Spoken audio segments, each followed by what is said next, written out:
What's good, y'all? Welcome to another edition of the Liberty Cast. I'm your host, Big E. We have a ton of stuff to get through today. This week has given us so much material to sort through. I'm not sure if we're going to get it all in. But we're going to talk about Lobby Day and the Second Amendment and what impact Lobby Day had or will have going forward. Bernie Sanders has another staffer who is even more radical than the last one that Project Veritas exposed. And I suppose we have to talk about the impeachment trial. But there was some explosive news that came out this week that should give everyone cause to take a step back and think. And I'll explain what that is. And then we'll get into some of the most ridiculous things uttered this week. We'll get into all of that and a whole lot more straight ahead.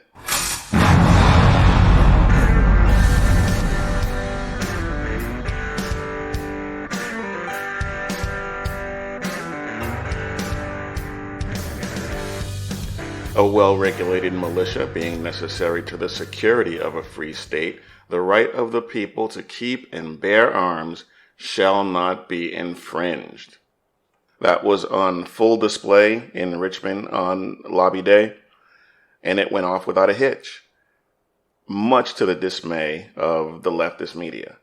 They tried to portray the rally as a neo-Nazi, white supremacist rally, which was news to the thousands of Black and Hispanic and other non-white people who were there.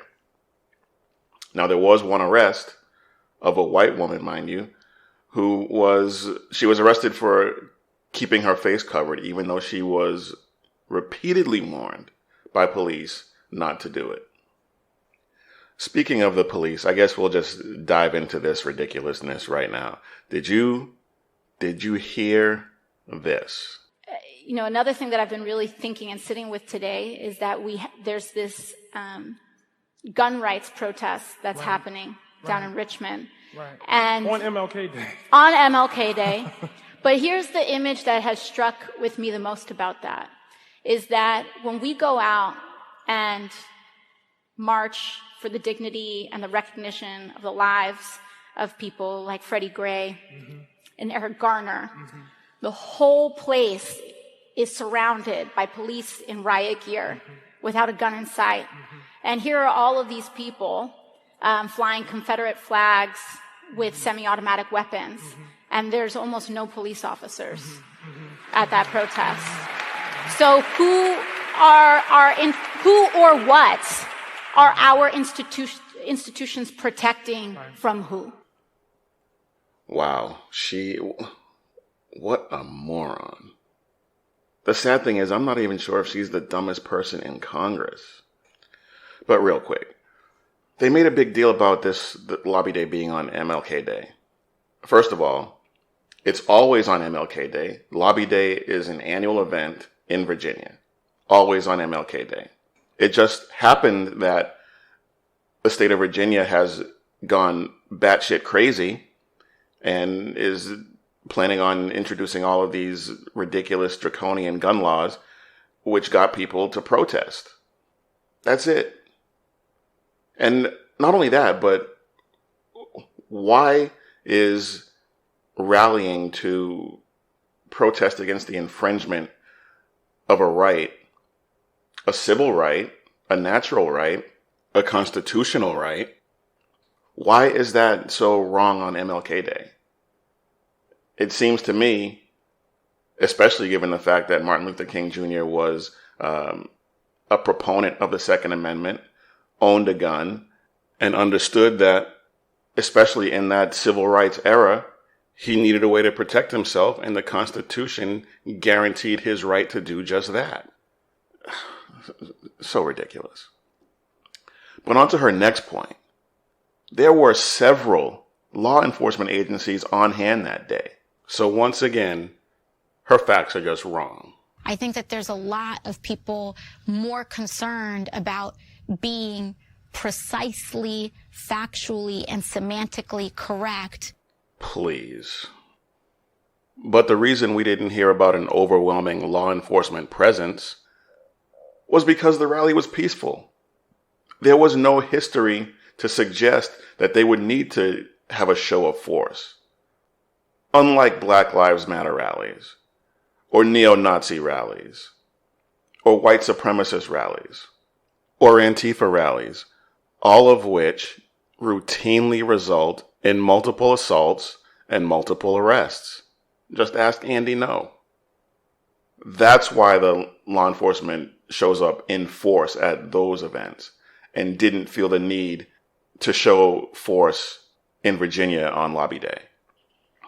Now, I said last week that I hoped that the people who did show up to this event showed restraint, didn't let themselves get baited into a situation using force or whatever the case may be, and falling into the trap that Northam set and the other leftists in Virginia set by letting themselves get baited by leftist agitators.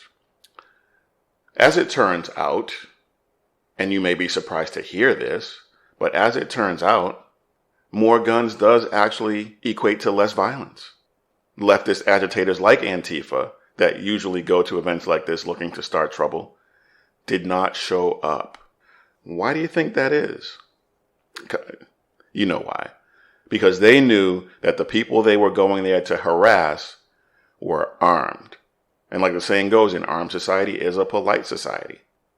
They didn't want to take the chance that if they did push someone too far, if they did swing a bike lock, if they did assault somebody, they didn't want to take the chance that they might get shot, which kind of undercuts their commitment to the cause.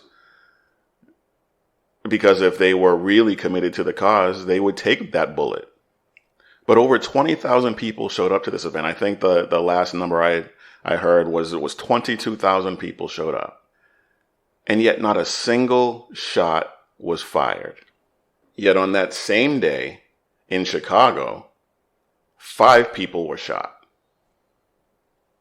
And over the entire Martin Luther King long weekend, 3 people were killed and 13 wounded. But Chicago has the types of gun laws that people like Mike Bloomberg and Moms Demand want to see enacted nationwide. So less guns there. I would estimate out of the 22,000 people that were there in Virginia, I would bet that 18,000 of them were armed. Some of them with more than one weapon. So we're probably still talking upwards of 20,000 guns in a concentrated 1.5 mile area.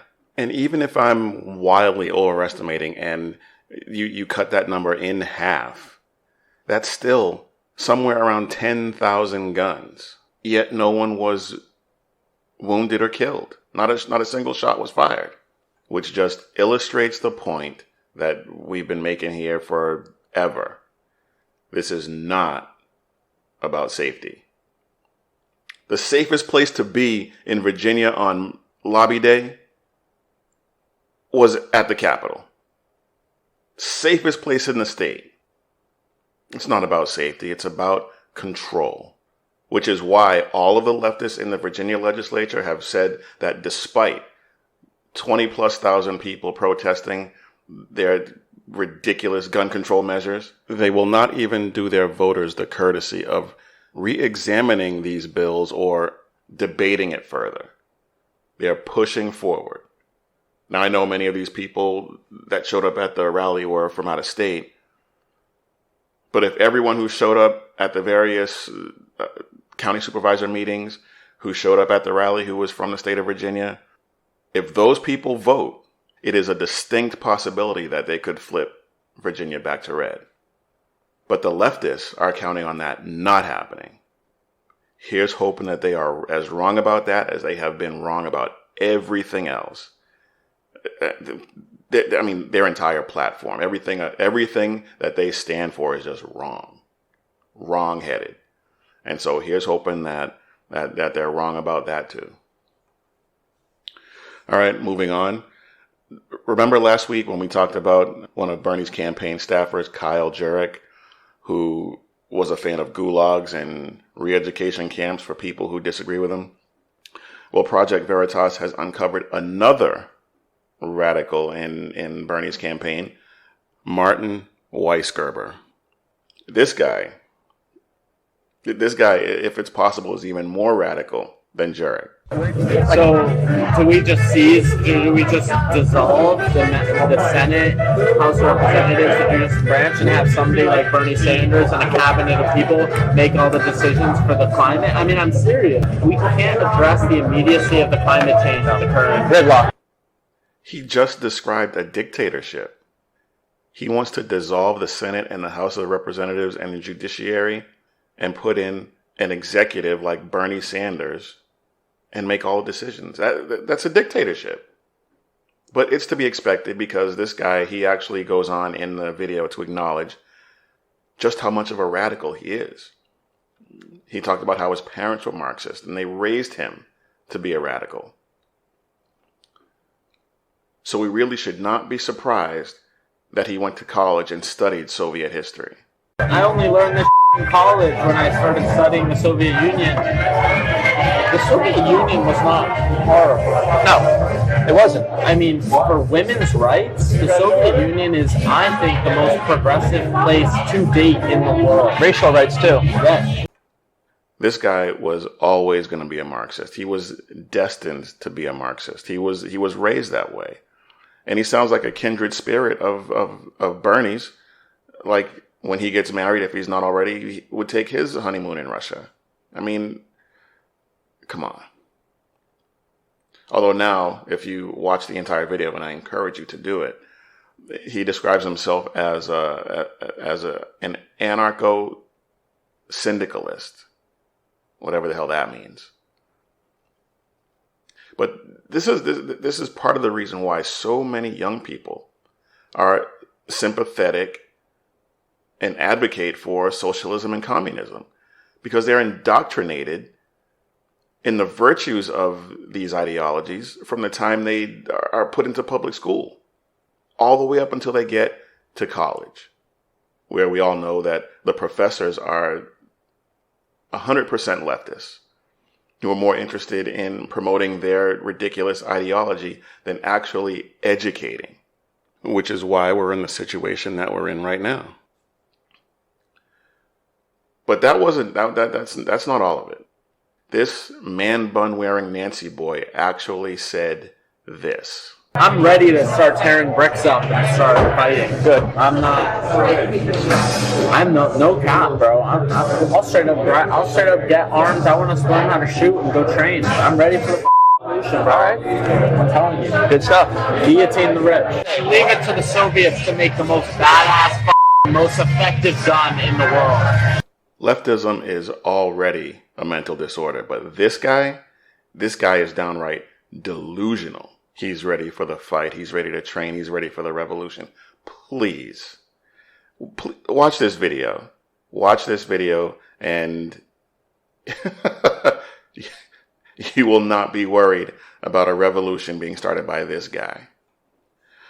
All right, y'all, we're going to take a quick break, and when we get back, we're going to dive into some more leftist ridiculousness, but I promise I will try to preserve as many of your functioning brain cells as I possibly can.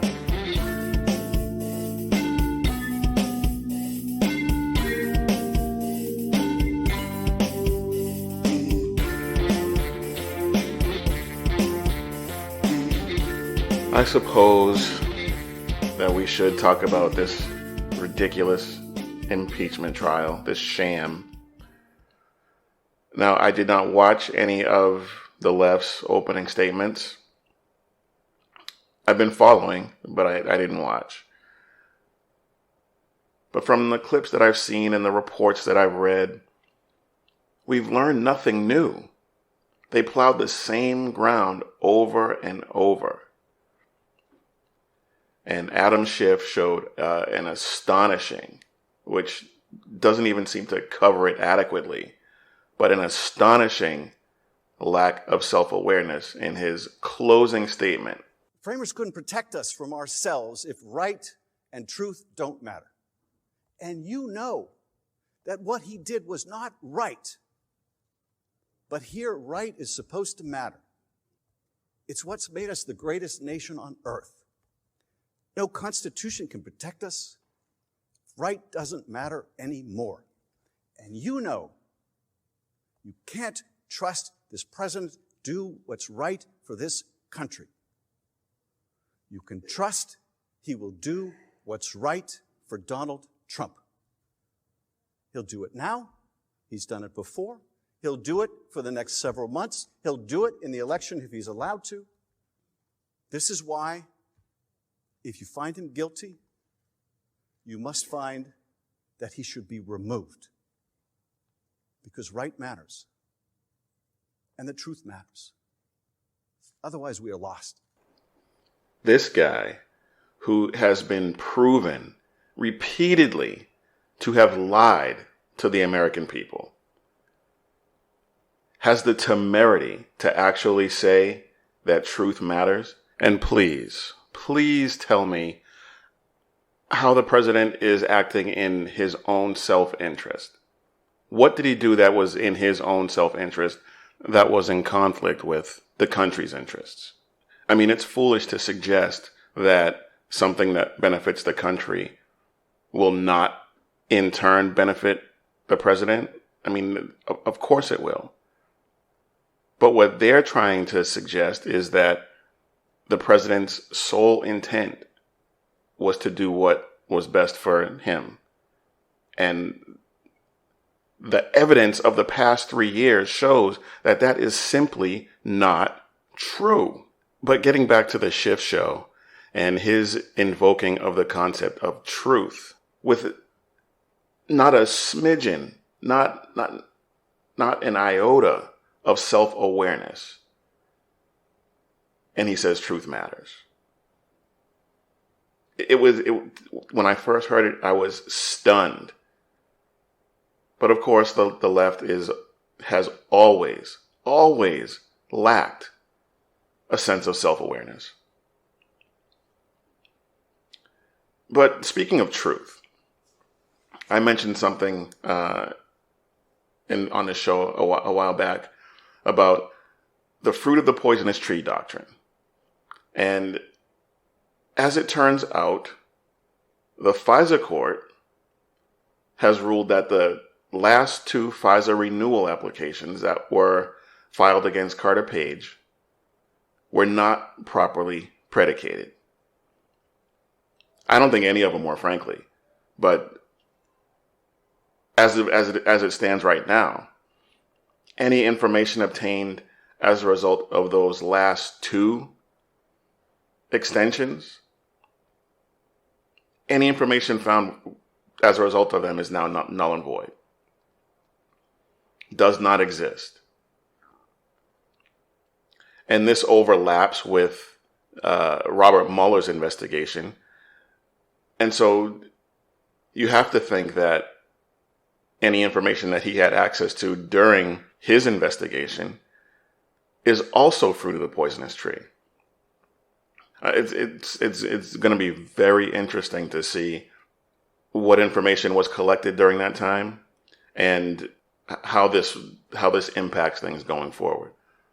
But honestly, I'm not sure how much it matters.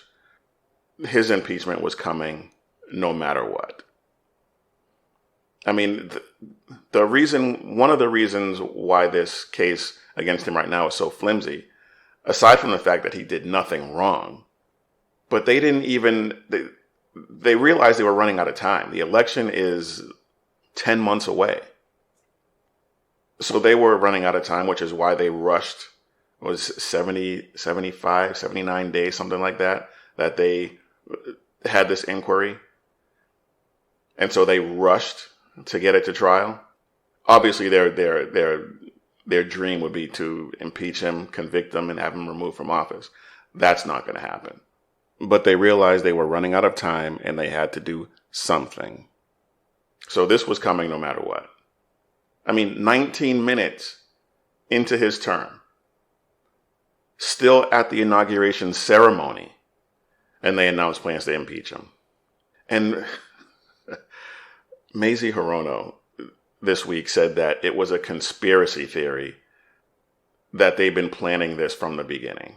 Where really what I found astounding was they're still saying that we were out to get the president from day one, some kind of a weird conspiracy theory that I have to say even Kavanaugh brought out. They really believe this stuff. I find it incredible. Mazie Hirono is an idiot. She could give AOC a run for dumbest member of Congress. I mean, wow. But do these people not pay attention? Do they have the memory of a gnat? Do they not realize that the internet is forever? I rise today, Mr. Speaker, to call for the impeachment of the President of the United States of America. Impeach 45. Impeach 45. And I said, baby, they don't, because we're going to go in there, we're going to impeach them. And I mean, those were just three of the examples that immediately came to mind. I know there are others. They all have been talking about this for 3 years. But the conventional wisdom regarding the impeachment and the reasons behind it is that President Trump somehow colluded with Russia to try and steal the election. Of course, they never found any such collusion. They investigated for his entire term and never found anything. But these people still believe this madness. And it all boils down to the fact that they're losing. The left is losing this fight because they have nothing. They never had anything. You almost had me. You never had me. And it's so plainly obvious. Just like every play they've made is obvious. It is unbelievably obvious that they're flailing. They have nothing. David Axelrod actually talked about a focus group with Democrats where for 80 minutes, impeachment never came up. Never. Democrat voters don't care about this because they know it's a sham just like everyone else does. And when I make the distinction between Democrat voters and leftists, because most Democrat voters are not extreme leftists. Some of them are. Some of them are. We've talked about some of them on this show. But most of them are reasonable people that can have a reasonable conversation with someone with whom they disagree. Just like the Virginia leftists pushing through gun control, despite the fact that they had more than 20,000 people push back on Lobby Day. Yet these leftists in the Virginia Congress are still pushing forward when they know it won't work. But what they're doing is they're hoping to damage the president in the election so that he loses in November. But it's already backfiring. His approval numbers are higher now than they have been at any time during his presidency. And I mean, they've never been particularly high. He's been hovering around 50% for the past 3 years. But nevertheless, they're still higher than they've ever been. And I think they've made a grave miscalculation if they think this is going to have the effect that they want it to have. I don't think it will. I'm not saying that it's going to be a walk in the park for the president. I'm not saying it's going to be it's a foregone conclusion that he's going to win, because anything can happen. But if there's a fair election, despite the left's protestations that it won't be, and this goes back to the whole they are going to accuse you of doing what they're doing themselves. But if there is a fair election where no shenanigans take place in the background, he's going to win. I think he's going to win. Anyway, let's move on, because there's a few other things I want to get to before we get you out of here. As I'm sure most of you are aware, the president was in Davos last week at the World Economic Forum, and Greta Thunberg showed up. Now, normally I don't care. I wouldn't even mention it, but she got trolled by the president and Steve Mnuchin. at a press conference, Mnuchin was asked about her comments, and we'll get to those in a second. But he was asked about her comments and whether her approach would hinder economic growth in the United States. Dumb question. Of course it will. But his response was, and I quote, "Is she the chief economist, or who is she? I'm confused. After she goes and studies economics in college, she can come back and explain that to us." I'll give you some highlights of her proposals in a second. But if you're familiar with what she's advocating, it's ridiculous. Actually, let me just tell you, she is advocating for the immediate and complete divestment from and abandonment of the use of all fossil fuels. She wants every company, every government, every person to stop using fossil fuels, which is so utterly absurd. It barely deserves a response. But I will say that Mnuchin's response was spot on. But then the president had this to say. When we're clean and beautiful and everything's good, but you have another continent where the fumes are rising at levels that you can't believe. I mean, I think Greta ought to focus on those places. And of course, he's exactly right. China, India, those places are emitting far more into the atmosphere than we have in a while now. In fact, as our emissions have lowered, theirs have increased.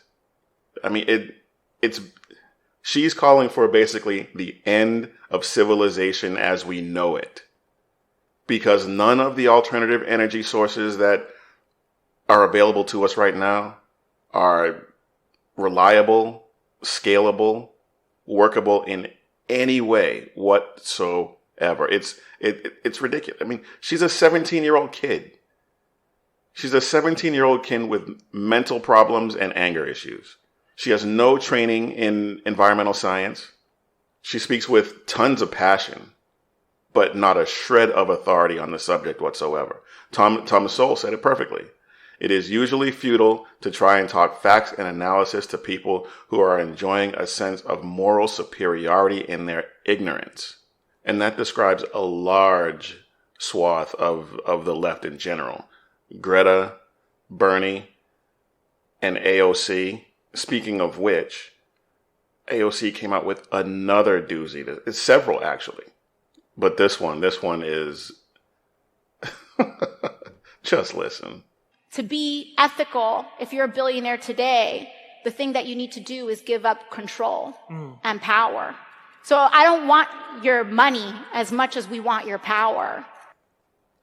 Now, she went on after that to try and clean it up and clarify and say, not me, the people, but and even joked that it was going to get cut and clipped and circulated just like I'm doing right now. But the fact is that that's what she meant. It was a Freudian slip, because we've been saying for years, the left wants power. That's every decision they make, every move they make, every law they pass. It's not about you. It's not about what's best for you. It's about how they can amass as much power as they possibly can. But that wasn't the most ridiculous thing she said. I mean, that was a slip. I mean, that's something that we all have known forever about the left. But she said something else that was so patently absurd. And we'll get into that after this quick break.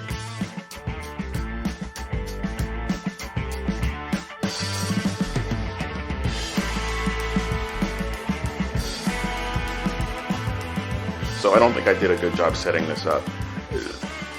On Martin Luther King Day, AOC, Alexandria Occasional Cortex, did an interview with Ta-Nehisi Coates. Ta-Nehisi Coates is a leftist author and very prominent in leftist circles. So they had this wide-ranging interview, lasted about 40 minutes. I watched most of it. It was nauseating. So that's where these comments are coming from. And the question obviously got to billionaires and things like that. Listen to this question and answer.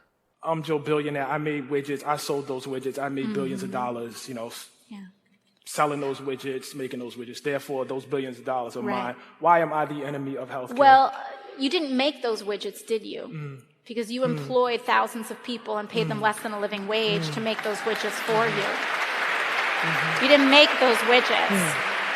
You sat on a couch while thousands of people were paid modern day slave wages, and in some cases real modern day slavery, depending on where you are in terms of food production. You made that money off the backs of undocumented people.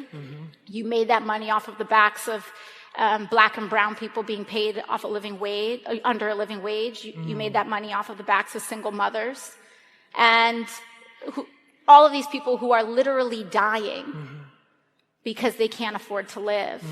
And so no one ever makes $1 billion. You take $1 billion. Where do you even start with that?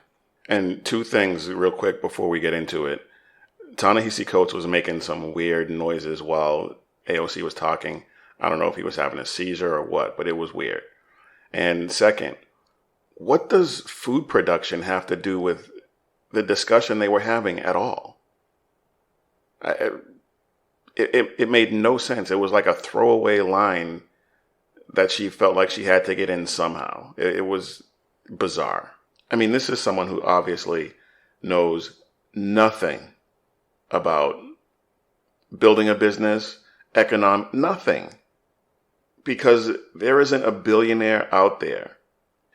Maybe there are some that inherited that billion, but there is not anyone who built $1 billion business who did it by sitting on the couch.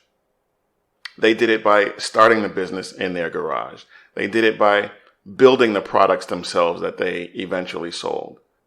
They did it by employing people and growing the business and getting in there and doing what it took to build that. They didn't sit on the couch. Come on. What's wrong with you? They're the ones that took the risks. They're the ones that poured their own money into it. They're the ones that took out loans. They're the ones that bought the equipment that I'm not even going to use the term she used, that their employees used to build the quote unquote widgets. I mean, just preposterous. Anyway, and her ridiculousness about slave wages and modern day slavery. Anyway, that's just so patently ridiculous. It's barely worth mentioning. But according to this fountain of wisdom, billionaires got to be billionaires by sitting on the couch, paying their employees slave wages, and that somehow enables them to take $1 billion. They didn't earn it through their effort, through their blood, sweat, tears, over a long period of time. They took it. But in case you thought that was the most ridiculous thing she said that day, let me disabuse you of that notion right now. In what you said earlier, too, I wanted to go back to what you said about our left party. We don't have a left party in the United States. The Democratic Party is not a left party. The Democratic Party is a center or center conservative party. We do not advocate we can't even get a floor vote on Medicare for all. Not even a floor vote that gets voted down. We can't even get a vote on it. So this is not a left party. There are left members inside the Democratic Party that are working to try to make that shift happen. What the hell did you just say? Again, what does bringing Medicare for all up for a vote have to do with whether or not the Democratic Party is a left or center-left party? Again, another throwaway line, apparently, that she felt like she had to work in somehow. But that ridiculousness aside, I could get into the definitions of left, right, and center as they apply on the political spectrum. I could get into defining communism, socialism, fascism, and how all of those ideologies exist to amass the power of the government and violate the rights of its citizens. Whereas capitalism, constitutional republicanism, advocate for a government that protects the rights of its citizens and limits the size and scope of government. That's a whole discussion in and of itself. But let's just stick to AOC. She's a member of the Democrat Socialists of America.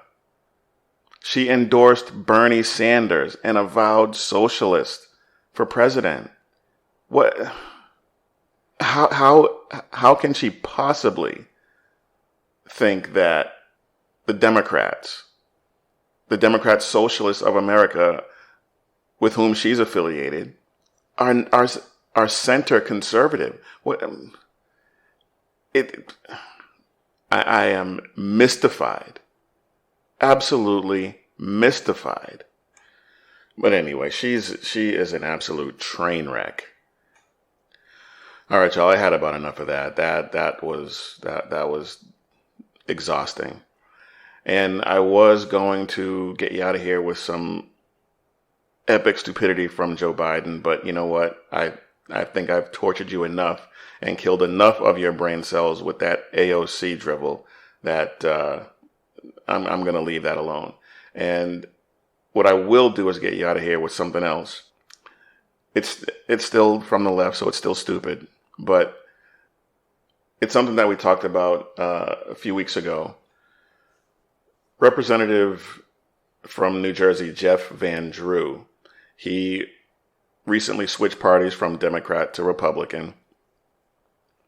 And I told you then, when he was planning on doing this, that just because he was switching parties did not mean that he came to some sort of epiphany. It was done out of political expediency. And if you needed proof of that, he voted with the president 7% of the time. So if you really feel some sort of pull towards the Republican side of the aisle, you would think that that percentage would be significantly higher. But then it comes out that, and I told you then, don't trust it. But then it comes out that on November 30th, just weeks before he officially switched parties, he left a voicemail for a constituent saying that he does not support the president and will not vote for him. And almost as soon as he hung up the phone, he announced that he was considering switching parties. And then just a few seconds after that, he said he was planning on switching parties. And then he switched. And we're supposed to believe that he's somehow had this change of heart. Now, he said that the straw that broke the camel's back for him switching parties was being told by the establishment that he had to vote to impeach President Trump, and he didn't feel like that was warranted. And that's fine. I understand that. Not everybody is in total lockstep on the Democrat side. But if that's the case, then become an independent. Because there's no way any reasonable person believes that all of a sudden you're throwing your support completely behind the president. And no, don't believe it. So keep your eye on that guy, because he's not to be trusted. All right, folks, that's our show. I want to thank you for spending this time with me and listening to me bloviate. I really appreciate it.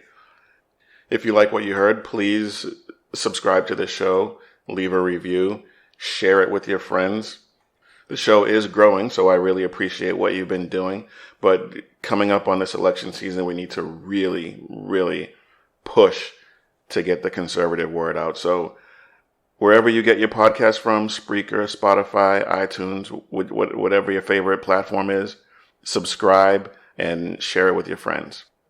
You can also find us on social media, Twitter, Facebook, Instagram, and Parlay at The Liberty Cast on all 4 of those platforms. But again, thank you all for listening, and as usual, keep your head on a swivel and stay safe, everybody.